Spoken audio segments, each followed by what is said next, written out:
Beloved group, Vad, Sangha, beautiful practitioners, dedicated and committed to sitting and practicing together. We've been away from our shared practice for a couple days over Pesach, and it is a great honor to welcome you all back to our shared sitting at IJS. We sustain one another with generous benevolence, chesed, loving kindness. We have entered the period of Sefirat HaOmer, the counting of the Omer. The first week dedicated to loving kindness practice, chesed. And for 49 days, we are mindful of the passage of time. I encourage you all to find a comfortable yet alert position. Position your feet firmly on the ground if you're sitting. You may lie down or stand if you need to. Sit in a dignified posture, awake, as if you're created in the image of God, because you are. Hand on your heart. Aware of your breath. The great gift, the great chesed from God to us daily. Close your eyes. I will guide you now with my voice through our sitting meditation. And then I will tell you when we are going to move into a silent meditation. You can trust that I will be aware of the time. If you are new to meditation, simply just follow, attempt to be present. Your mind will wander. Just bring it back to your breath and to my voice. Your breath is your anchor. We are mindful of the day that's been, and we are open to the day that is before us in Sefirat HaOmer and counting the Omer, welcomed by our beloved God. We are embraced in chesed, loving kindness during the first week. We practice to learn to embrace, to yearn to embrace. This first week of the Omer, we reside in absolute love, unfolding. The divine takes us out of slavery. We begin counting 2 evenings ago as the stars appeared in the sky. We are at one with the universe, aware of the night falling, the stars visible, grounded and grateful to our Creator for yet another day. This was our obligatory agricultural rite. Every night for 7 weeks, our ancestors went to the fields and waved a sheaf of barley to give thanks for the land and pray for a good harvest, a harvest that they shared with the poor, the widow, the orphan, the stranger.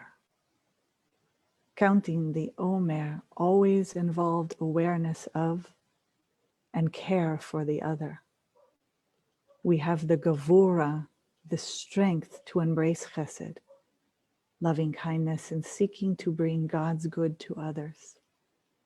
And one of the ways our ancestors did this was by leaving sheaves for the poor.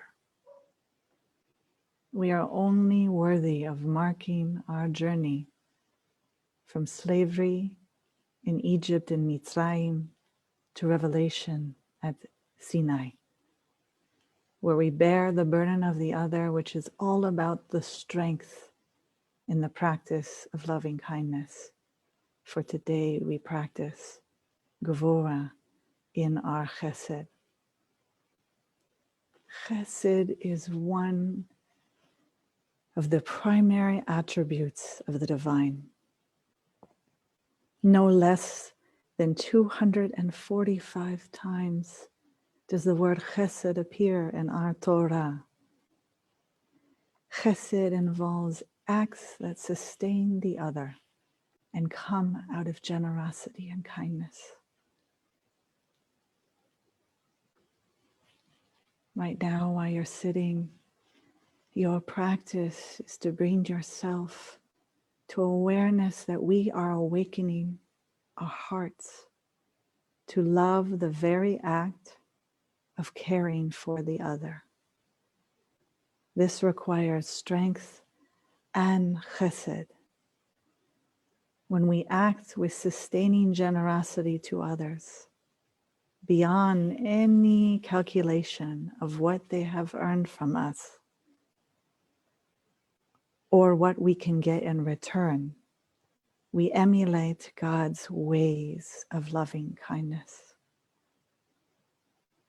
Our practice, our primary spiritual test for this week during counting the Omer, is overcoming resistance to generous sustaining acts. This is where our strength, our gavura of chesed comes in. This is where our community and our daily practice together of mindfulness, musar practice comes in.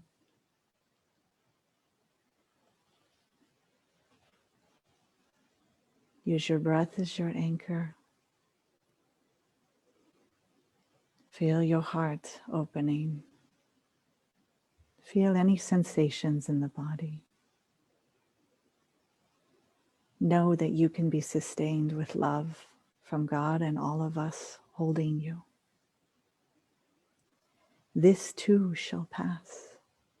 Counting the Omer builds the strength to know that all will change. Counting requires that we move on to the next day. We must not grasp and attempt to hold on. Again, strength and chesed. We practice self-compassion to accept. We practice self-restraint of gevurah by not starting the counting before it is the right time. We observe mindful counting with the blessing and the right wording. The hizdamnut, the opportunity before us, is cheshbon hanefesh, an accounting of the soul, where we look back at our day, reflect if we are living out our Torah values, and awaken to the good and give thanks. We always do this as a people, connected.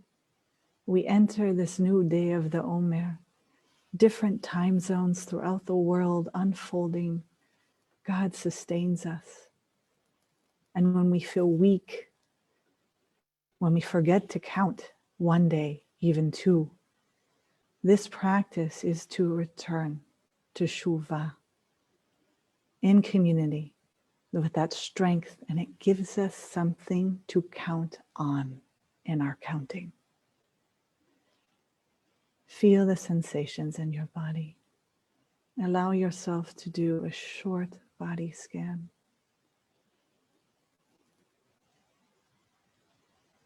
Note with just non-judgmental curiosity. If you wandered off in thoughts or planning for the future, simply bring yourself back to the present moment, to Ahava Rabba. Ahava Rabba. You are loved. And from this love, you will bring forth blessing.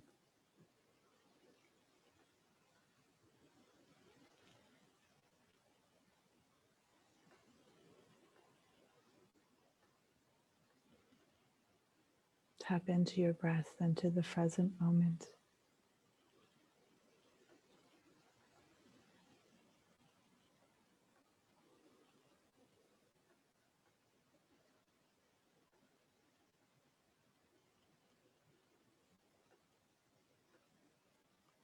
Vayotzieni lemerchav, veyechalitzeni. God brought us out to the expanse, lemerchav, and rescued us. Merchav, into the expanse. Feel as the breath enters your wonderful lungs into your chest. That is your expanse. Out of the sar of Mitzrayim, into a place where we have mindful choices, where we have the space between the match and the fuse, where we have the space to practice hit lam dut, that beautiful non-judgmental curiosity, the beginner's mind, to practice self-compassion as we learn not to cling, to accept, to know we have room, the expanse of wise choices to step out of habitual reaction, to mindfully respond with chesed, gevura, of discernment and strength. Sitting right now in our practice and daily, especially this week, we build awareness of our inner forces that pull us away from God's mountain. The most important aspect of loving kindness is that you do. Acts of chesed take place when we overcome our inner resistance and do the benevolent act anyway. It has long been understood that the heart follows the deed. Do good for people, and in time your heart is transformed. Ach tov v'chesed yirdefuni kol yamei chayai. Surely goodness and chesed, loving kindness, should follow us all the days of our life. The psalmist teaches us. V'shavti v'vet Adonai le'orech yamin. And we shall dwell in the house of the Lord for many long days. May we be blessed. May we be safe. May we have the privilege to count together in community daily. We now move into silent meditation together.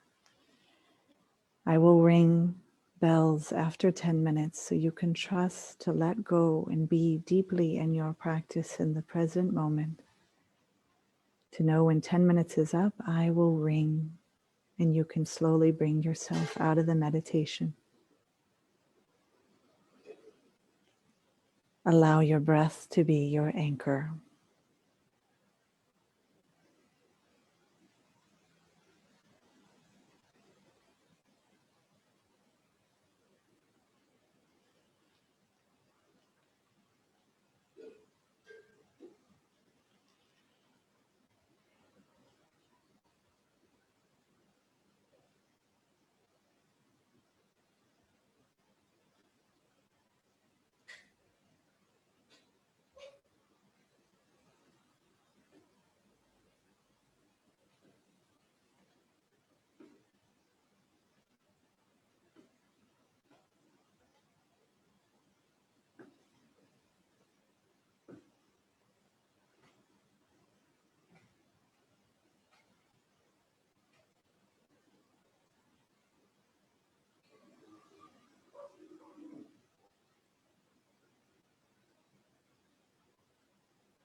Slowly open your eyes.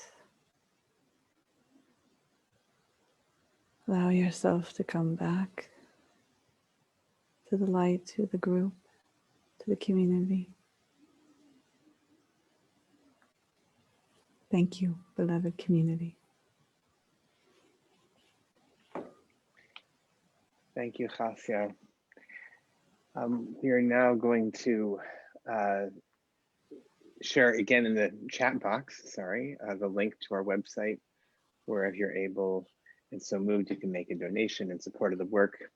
And we're so grateful for everyone for helping to create this beautiful community. We're going to transition into saying Kaddish for those who are mourning someone. We're going to put the words on the screen, and if you'd like to join me, or if you'd like to also share in the chat box who you are bearing in your heart and mind today, and you should feel welcome to unmute and join in. Yitgadal v'yitgadash shmei Rabba Amen. v'alma divra chirutei v'yamlich malchutei V'chayachon v'chayechon u'v'yamechon v'chaye b'chol u'v'chayet beit b'chol Beit Yisrael Yisrael v'agala Agala v'zman v'zman kariv kariv imru v'imru amen. amen. Yehi Shmei Rabba Yehi Rabba Mabarak Mabarak Ve'elam Amaya Maya U'mei Maya. Amaya May Amaya Yisrach Yitbarak v'yishtabach v'yitpa'al Yitbarak v'yitramam v'yitnaseh Nase Yitadar v'yitchadar V'yitala v'yit'aleh v'yit'halal Halal Shmei Shemay Kudasham Kudusha Brichu Berchu Riku. Ve'ela Ve'el Birchata v'shirata Tush V'shbechata Bekata v'nechamata Benemata V'amiran v'alma Ambialma v'imru V'imru Amen. Amen. Yehi Yehe Shlama Shlama Rabba Rabba Min Min Shamaya Shemaya V'chaim V'chaim Aleinu Aleinu V'kol Ve'al Kol Yisrael Yisrael V'imru V'imru Amen. Amen. Amen. Ose Shalom V'ramav V'ramav Hu Ya'aseh Ase Shalom Shalom Aleinu Aleinu V'al Ve'al Kol Kol Yisrael Yisrael V'al Kol V'al Kol Yoshvei Yoshvei Tevel Tevel V'imru V'imru Amen. Amen. Amen.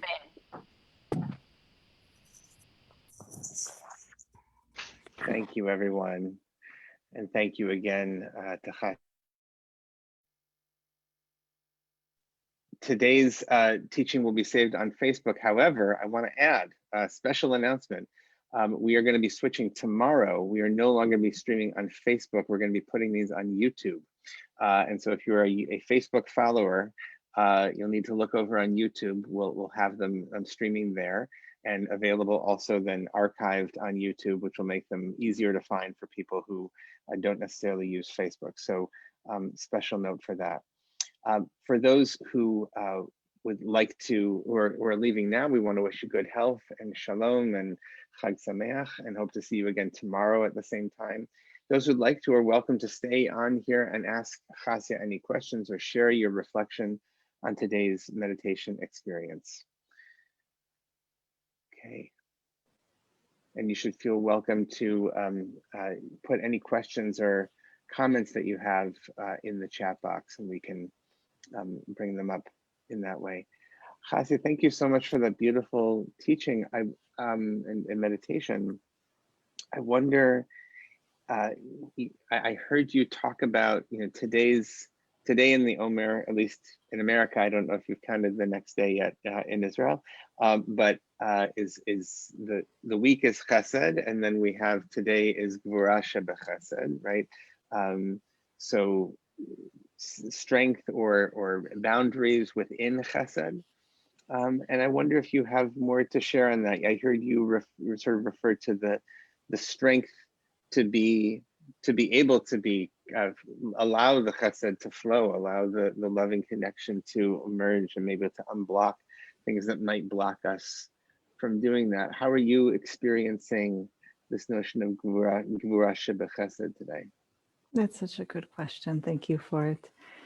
It changes minute by minute, to be honest with you. It's been such a challenging year for all of us. And I carry that with me, like entering the Omer.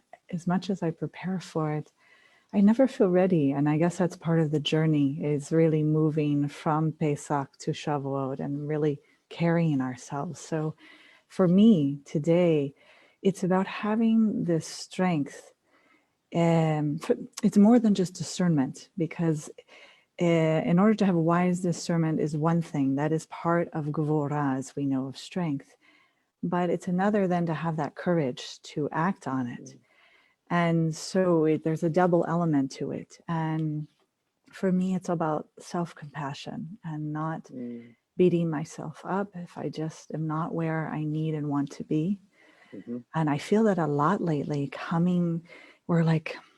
we're still in the pandemic, and some of us are more feeling that we're coming out of it somewhat, and some of us obviously throughout the world. There are others who are clearly not, and I carry that with me, and I just feel I need that self-compassion, and then I need to have that compassion for others. And I think the more that I am kind with myself, that I love that chesed, that shefa, that coming down to be at one, and then I can really allow myself to be open to others, because I think we're all just having a hard time, and we have this past year in some way or another.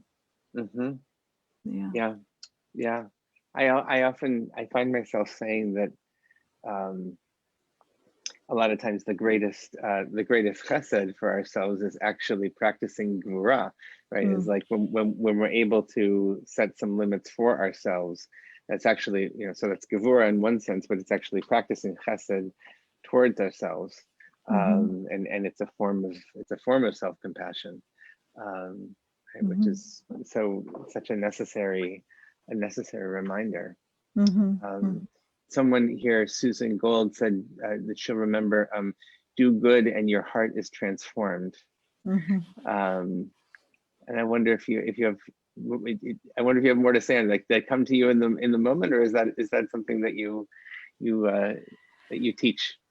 It's something that I know from over 20 years of daily Musar practice and over 25 years of sitting meditation, is that you just have to show up, and you just have to open again and again, because we do close from time to time, and it's about returning. It's about the teshuvah.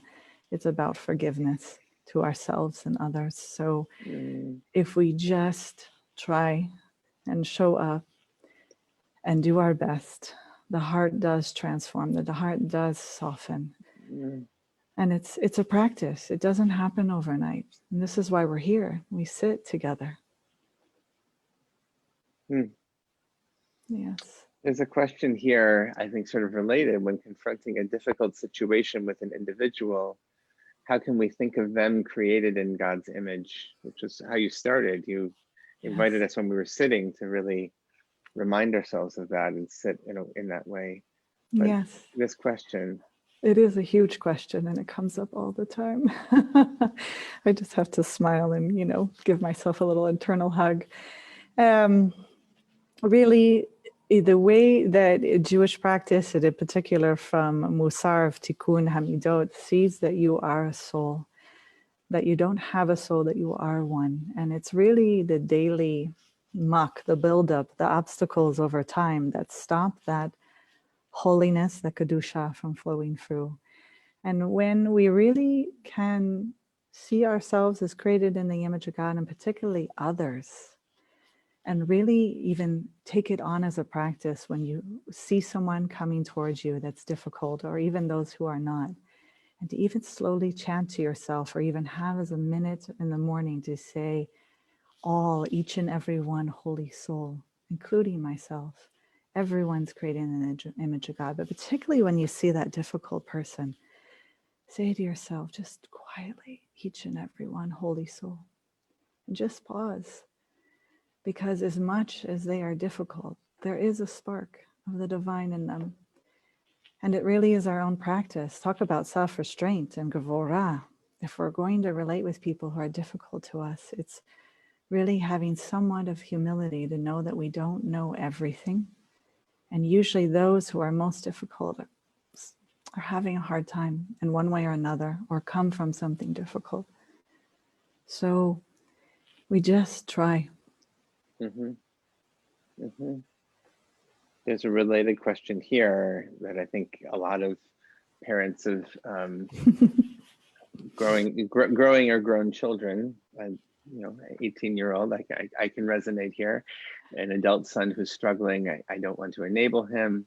How can I do good by him when I feel he needs to become responsible for himself? And just hasten to add the disclaimer also, this isn't therapy. So just to be clear, right? Yes. And obviously I'm sure that everybody's doing whatever work they do, but in the spirit in which that question is offered, I don't know, if there's more that you want to say in response to that question from Julia.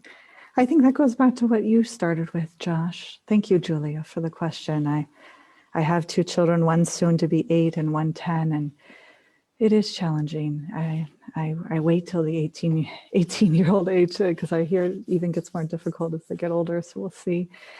But it goes back to, I think, what Josh said, that there is within Gevurah, within self-restraint and discernment, and even chesed, practice loving kindness, is really this dance of borders and boundaries. And sometimes we think that we love our children by allowing everything and anything, and even in labeling and giving them everything and anything they want. And we know that hurts children sometimes, and we can witness it I'm sure over your 18 years with your child, you've witnessed that dance, and where you've made mistakes and where you haven't, and you've given too much and maybe even was too strong in boundaries at another point.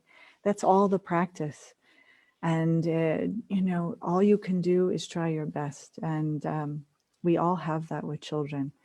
It's really finding where we can be loving, but lay wise boundaries, and to be able to have that space to make those wise choices and not to react. So you want to think of how you're going to relate to your son out of the heated moment, or if it's a daughter, I didn't hear what it was, excuse me. Adult son, yeah. You just really, a part of the practice is really imagining those conversations before they happen, and how can I respond instead of reacting.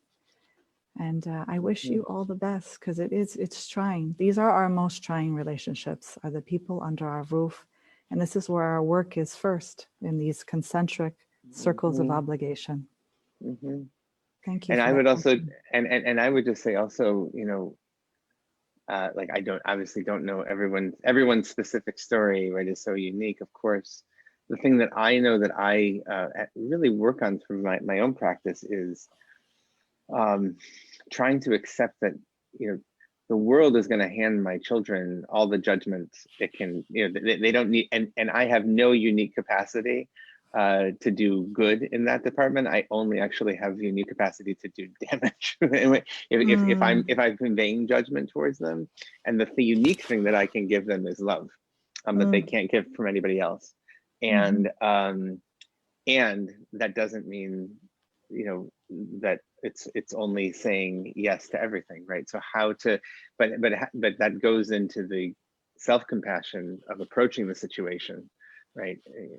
Exactly. So it's so hard, and yeah, I appreciate it's an ongoing practice and conversation. I love that you shared that. Thank you. It's very Yeah. wise. There's a question here: is the counting of the Omer a meditative experience historically? And certainly as a spiritual experience, Kabbalistically, and I think we could say it's a meditative experience. I don't know if you want to add anything, Chasya. To be all honest with you, starting with the agricultural, right? We have no idea how they did it. Meaning, if you could imagine yourself today, like any activity of going and having to collect something and wave it, for some people it's going to feel like a burden, and it won't feel very much like a spiritual act at all. And others, I bet you, they loved it and they were fully meditative and so at one. And it's the diversity of our people. We're not all to be alike. So we don't know if it was a meditative experience. I just know for myself it is today, and I attempt to have it as a practice and to learn from it, because it does offer this opportunity for us to be aware of when we're counting and how and who we're doing it with. So, and as you said, Josh, so lovely, the Kabbalists, of course, turned it into what they did. And meditative, possibly. Yeah. Certainly mystical. And then the last question here is where you live, which is on Kibbutz Chanaton, which is a very special place. You and other teachers of ours who are in that community. I don't know if you want to say anything about Chanaton for a minute. Well, Chanaton is a unique kibbutz in Israel. It's, as far as I know, one of the only, if not one of the few, pluralistic communities that has committed itself to have as its organizing principle an observant community, but not everyone has to be observant, but it keeps Shabbat together, it keeps the Hagim, it's centered around an egalitarian, committed synagogue community, but we welcome the full diversity of the spectrum of the Jewish people, which is lovely. We have secular to Orthodox here, and it's special also because we have so many, first of all, we have 11 rabbis who live here. and they're not rabbis of running the community, but each has something so beautiful to offer, and they do, to the world and the community. I run the Institute for Holiness, where Kahilat Musar, the Musar community, is housed, where we practice Musar daily in Musar groups. And also I offer sitting meditation in the insight tradition of mindfulness meditation. And, we know of Rabbi James, who you'll all meet soon, who will be leading meditation later and also training future Jewish meditation leaders. And we have Rabbi Sarah Brandes, his wonderful organization of Awakened Body is here, and she involves the Kabbalistic practice and also taking care of the body. So we have all these amazing, beautiful people who are offering Torah to the world. And so I feel blessed to be here. And I welcome all of you, if and when, Bezrat Hashem, God willing, you can visit and come practice in person. As I said, we offer things online too. So great. There's a question: do you recommend a book about counting the Omer? A particular book? or a website, or a website. Great question. I actually I use. It's not here. Please remind me, Josh. You should probably know it. It comes in a little small pamphlet. Yeah. Do you know what I'm talking about? The brown one that has the. Yeah, I think that's Simon Jacobson. Is that true? I think so. I think Chabad. so. Yeah. Yeah. So I that's always my go-to routine, but I don't stop there. I always see who else I can learn from, because we should all try to learn from everyone. And I was just introduced to Rabbi, is it Yael Levy? Mm-hmm. Yeah, and her wonderful book and her organization and what she offers, and just beautiful work, beautiful meditation, beautiful poems. So I encourage you. I think it's called A Way In, Jewish mindfulness organization. She's based in the United States. So that's new for me today. And of course, IJS is also a go-to anytime. Great. There you go. Journey through the wilderness. Thank you. And there was one more question that we didn't quite get to, and then we're going to need to wrap up. But there was a question of, you spoke about the Omer as a conscious awareness of the passage of time. And could you just talk more about that? And this will be our last question, and we'll wrap up. Well, the Omer is all, if you're going to follow it according to the halakha, according to Jewish law, it's all about mindful counting, meaning you have to be aware of when there's 3 stars in the sky, when you may count. You have to be aware what is the day. You have to be aware of what came before, and then what's the new day. You do the blessing, and then you have to word it a certain way. And if you miss one day, you can count with the blessing the next day. But if you miss 2 days, then you can only count with the name of the day. And if you say the day by accident, the way the wording is during the day, then you're not even supposed to count that. Continue counting, or you're not supposed to, there's all these rules around it. And so it's all about mindful counting. It's kind of incredible, actually, how prescribed it is. And for some people, it might feel a little suffocating, but there's, as I said, an opportunity there to really stop and do that cheshbon hanefesh and be like, I'm about to count the Omer. What did I do today? How are my words, thoughts, and deeds? I'm going to be present. I'm going to do the blessing. I'm going to count. And we do our best, because I will tell you, every year, I at least miss one day, and I try my best. I do. I put up reminders. I count with other people. You know, we're human. Thank God Hashem built into us this beautiful world that we have the opportunity to repent and return, because I know that I would not be on the derech.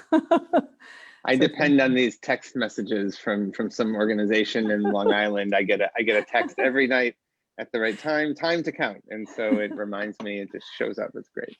Good.